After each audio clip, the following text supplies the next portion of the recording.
आप सभी का हमारे चैनल में स्वागत है। आज हम आपको पुरुषोत्तम मास महात्म्य कथा के अध्याय 16 का रसपान करवाएंगे। आशा करते हैं कि आपको ये कथाएं पसंद आ रही होगी। अगर पसंद आ रही है तो वीडियो को लाइक जरूर कर दीजिएगा और चैनल को सब्सक्राइब करना ना भूले। श्री हरि विष्णु का स्मरण करते हुए कथा की शुरुआत करते हैं।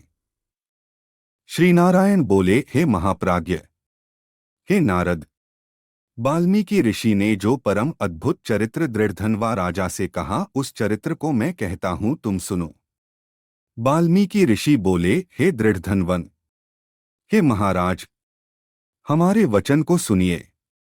गरुड़ जी ने केशव भगवान की आज्ञा से इस प्रकार ब्राह्मण श्रेष्ठ से कहा। गरुड़ जी बोले, हे द्विजश्रेष्ठ, तुमको 7 जन्म तक पुत्र का सुख नहीं है। यह जो वचन हरि भगवान ने कहा सो इस समय तुमको वैसा ही है। फिर भी कृपा से स्वामी की आज्ञा पाकर मैं तुमको पुत्र दूंगा। हे तपोधन, हमारे अंश से तुमको पुत्र होगा। जिस पुत्र से गौतमी के साथ तुम मनोरथ को प्राप्त करोगे, किंतु उस पुत्र से होने वाला दुख तुम दोनों को अवश्य होगा। हे द्विजशार्दूल, तुम धन्य हो जो तुम्हारी बुद्धि हरि भगवान में हुई। हरिभक्ति सकाम हो अथवा निष्कातम हो, हरि भगवान को दोनों ही प्रिय हैं। मनुष्यों का शरीर जल के बुदबुद के समान क्षण में नाश होने वाला है। उस शरीर को प्राप्त कर जो हृदय में हरि के चरणों का चिंतन करता है, वह धन्य है। इस अत्यंत दुस्तर संसार से तारने वाले हरि भगवान के अलावा दूसरा और कोई नहीं है।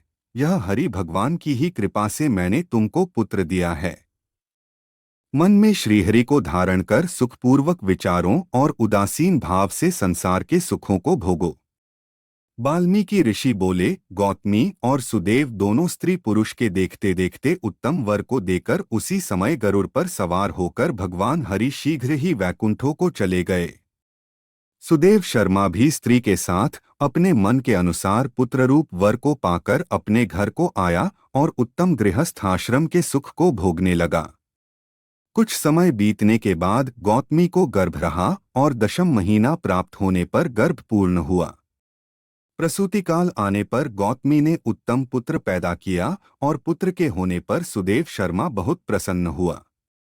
श्रेष्ठ ब्राह्मणों को बुलाकर जातकर्म संस्कार किया और अच्छी तरह स्नान कर ब्राह्मण श्रेष्ठ सुदेव शर्मा ने उन ब्राह्मणों को बहुत दान दिया।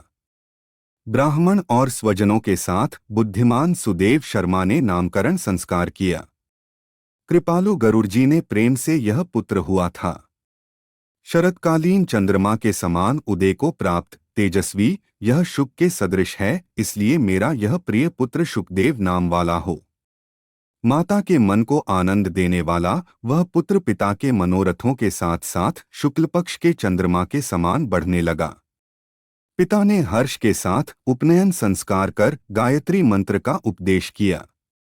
बाद वह बालक वेदारंभ संस्कार को प्राप्त कर ब्रह्मचर्य व्रत में स्थित हुआ। उस ब्रह्मचर्य के तेज से युक्त बालक साक्षात दूसरे सूर्य के समान शोभित हुआ। बुद्धिसागर उस बालक ने वेद का अध्ययन प्रारंभ किया। उस गुरुवत्सल बालक ने सद्बुद्धि से अपने गुरु को प्रसन्न किया और गुरु के एक बार कहने मात्र से समस्त विद्या को प्राप्त किया। वाल्मीकि ऋषि बोले, एक समय कोटि सूर्य के समान प्रभाव वाले देवल ऋषि आए। उनको देखकर हर्ष से सुदेव शर्मा ने दंडवत प्रणाम किया। अर्घ्य पाद्य आदि से विधिपूर्वक उन देवल मुनि की पूजा की और महात्मा देवल के लिए आसन दिया। अति तेजस्वी देवदर्शन देवल ऋषि उस आसन पर बैठ गए। बाद अपने चरणों पर बालक को गिरे हुए देखकर देवल ऋषि बोले। देवल मुनि बोले, अहो हे सुदेव, तुम धन्य हो, तुम्हारे ऊपर भगवान प्रसन्न हुए, क्योंकि तुमने दुर्लभ सुंदर श्रेष्ठ पुत्र को प्राप्त किया है। ऐसा विनीत, बुद्धिमान, बोलने में चतुर, वेदपाठी और शीलवान पुत्र कहीं भी किसी के यहाँ नहीं देखा। हे पुत्र, यहाँ आओ, तुम्हारे हाथ में यह कौतुक क्या देखता हूँ। सुंदर छत्र, दो चामर, यवरेखा के साथ कमल, जानू तक लटकने वाले हाथी के सूंड के समान ये तुम्हारे हाथ, कान तक फैले हुए विशाल लाल नेत्र, शरीर गोल आकार का, त्रिवली से युक्त पेट है। इस प्रकार उस बालक के विषय में कहकर उस ब्राह्मण को उत्कंठित देखकर देवल ऋषि फिर बोले, अहो हे सुदेव, यह तुम्हारा लड़का गुणों का समुद्र है। कंधा और कोख का संधि स्थान गूढ़ है, शंख के समान उतार चढ़ाव युक्त गला वाला, चिक्कन टेढ़े सिर के बाल वाला, ऊंची छाती, लंबी गर्दन, बराबर कान, बैल के समान कंधा, इस तरह समस्त लक्षणों से युक्त यह पुत्र श्रेष्ठ भाग्य का निधि है। एक ही बहुत बड़ा दोष है जिससे सब व्यर्थ हो गया। इस प्रकार कहकर सिर कांपते हुए दीर्घ श्वास लेकर देवल मुनि बोले, प्रथम आयु की परीक्षा करना, बाद लक्षणों को कहना चाहिए। आयु से हीन बालक के लक्षणों से क्या प्रयोजन है? हे सुदेव, यह तुम्हारा लड़का 12वें वर्ष में डूबकर मर जाएगा, इससे तुम मन में शोक नहीं करना। अवश्य होने वाला निःसंदेह होकर ही रहता है, मरणासन्न को औषध देने के समान उसकी कोई प्रतिक्रिया नहीं है। वाल्मीकि मुनि बोले, देवल मुनि इस प्रकार कहकर ब्रह्मलोक को चले गए और गौतमी के साथ सुदेव ब्राह्मण पृथ्वी पर गिर गया। पृथ्वी पर पड़ा हुआ देवल ऋषि के कहे हुए वचनों को स्मरण कर चिरकाल तक विलाप करने लगा। बाद उसकी स्त्री गौतमी धैर्य धारण करती हुई पुत्र का अपनी गोद में लेकर प्रथम प्रेम से पुत्र का मुख चुंबन कर बाद पति से बोली। गौतमी बोली, हे द्विजराज, होने वाली वस्तु में भय नहीं करना चाहिए। जो नहीं होने वाला है वह कभी नहीं होगा और जो होने वाला है वह होकर रहेगा। क्या राजा नल, रामचंद्र और युधिष्ठिर दुख को प्राप्त नहीं हुए? राजा बलि भी बंधन को प्राप्त हुआ, यादव नाश को प्राप्त हुए, हिरण्याक्ष कठिन वध को प्राप्त हुआ, वृत्रासुर भी मृत्यु को प्राप्त हुआ। सहस्रार्जुन का सिर काटा गया, रावण के भी उसी तरह सिर काटे गए। हे मुने, भगवान रामचंद्र भी वन में जानकी के विरह को प्राप्त हुए। राजर्षि परीक्षित भी ब्राह्मण से मृत्यु को प्राप्त हुए। हे मुनीश्वर, इस प्रकार जो होने वाला है वह अवश्य होता है। इसलिए हे नाथ, उठिए और सनातन हरि भगवान का भजन करिए, जो समस्त जीवों के रक्षक हैं और मोक्ष पद को देने वाले हैं। वाल्मीकि ऋषि बोले, इस प्रकार सुदेव शर्मा ने अपनी स्त्री गौतमी के वचन को सुनकर स्वस्थ हो हृदय में हरि भगवान के चरणों का ध्यान कर पुत्र से होने वाले शोक को जल्दी से त्याग दिया। इस तरह से यहाँ पर अध्याय 16 संपूर्ण हुआ। आइए अब अध्याय 17 का श्रवण करते हैं। नारद जी बोले, हे कृपा के सिंधु, उसके बाद जागृत अवस्था को प्राप्त उस राजा दृढ़धनवा का क्या हुआ? सो मुझसे कहिए, जिसके सुनने से पापों का नाश कहा गया है। नारायण जी बोले, अपने पूर्व जन्म के चरित्र को सुनने से आश्चर्ययुक्त तथा और सुनने की इच्छा रखने वाले राजा दृढ़धनवा से वाल्मीकि ऋषि फिर बोले। वाल्मीकि मुनि बोले, इस तरह स्त्री के मुख से शीतल वाणी को सुनकर सुदेव शर्मा धैर्य धारण कर हरि भगवान में चित्त को लगाता हुआ दीर्घ श्वास लेकर दीनमुख सुदेव शर्मा, जो होने वाला है वह होगा, यह मन में निश्चय कर पुष्प समिधा आदि के लिए वन को गया। इस प्रकार करते उस सुदेव शर्मा का कितना ही समय बीत गया।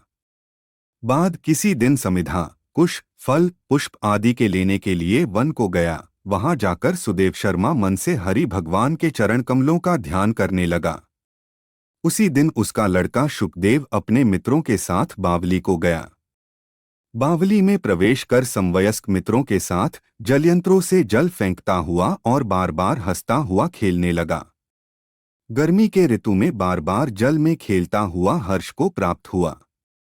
इस तरह प्रेम में मग्न सब बालकों से खेल करते हुए अथाह जल में खड़ा हुआ वह शुकदेव बालक मित्र बालकों से पीड़ित होकर मित्रवर्ग के भय से भागने की इच्छा करता हुआ और भाग्य से प्रेरित हो अपने श्वास को रोककर अपने मित्रों को छलने की इच्छा से वहां अथाह जल में गोता लगाया। किंतु उस जल में व्याकुल होकर उससे बाहर निकलने की इच्छा करता सहसा उस अथाह जल में वह बालक मृत्यु को प्राप्त हो गया। जल से निकलते हुए बालक को न देखकर वे सब समवयस्क मित्र बालक चकित होकर हाहाकार करते हुए बहुत जोर से दौड़े और अत्यंत शोक से ग्रस्त वे बालक उसकी माता गौतमी से जाकर बोले।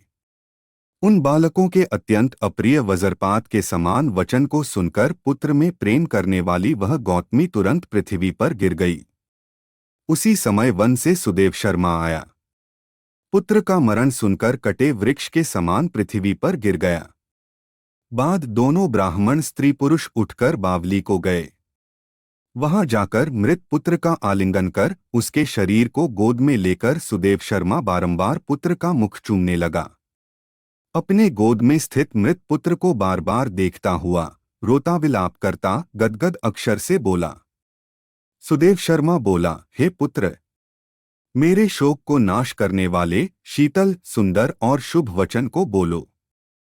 हे वत्स, मेरे मन को प्रसन्न करो। वृद्ध माता पिता को छोड़कर तुम जाने के योग्य नहीं हो। हे वत्स, वेदाध्ययन के लिए तुम्हारा श्रेष्ठ मित्र बुला रहा है और बड़े हर्ष से पढ़ाने के लिए उपाध्याय तुमको बुला रहे हैं। हे पुत्र, शीघ्र उठो। इस समय क्यों सो रहे हो? तुमको छोड़कर घर नहीं जाऊंगा। घर में मेरा क्या काम है? तुम्हारे बिना इस समय मेरा घर शून्य जंगल के समान हो गया है। तुमको फल मूल प्रिय हो तो मेरे सामने से उठो। यदि नहीं उठोगे तो वन को भी नहीं जाऊंगा। वन में क्या काम है? मैंने कोई निंदित काम नहीं किया और ब्रह्महत्या भी नहीं की, फिर किस कर्म के फल से मेरा पुत्र मर गया? अहो ब्रह्मा, तुमने ऐसा करके कौन सा बड़ा फल प्राप्त किया? हे निर्दय, वृद्ध दीन मेरे नेत्र को लेकर निर्धन का धन और दोनों स्त्री पुरुषों का सहारा इस पुत्र को हरण करते तुमको लज्जा क्यों नहीं होती? सर्वत्र तुम दयालु हो परंतु मेरे विषय में निर्दय हो गए, सो क्यों? अहो आश्चर्य है। मेरे भाग्य से यह उल्टा कैसे हुआ है? स्वभाव से सुंदर पुत्र की खोज इस समय मैं कहाँ करूं? हे पुत्र, तुम्हारे मुख और सुंदर नेत्र को कहाँ देखूंगा?